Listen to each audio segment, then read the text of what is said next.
হুম,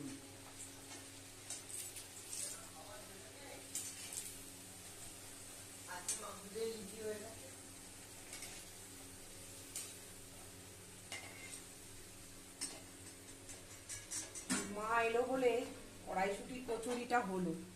কড়াইশুটির কচুরি আর আজকে হচ্ছে ছোলা বাটুরা, খুব জমে যাবে।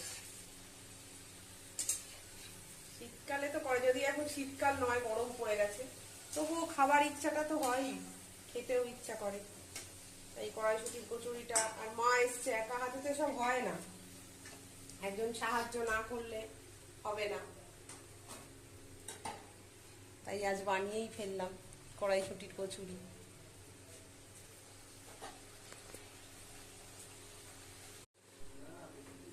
ব্যাস রেডি আমাদের কড়াইশুটির কচুরি আর চানা বাটুরা, আজকের মেনু।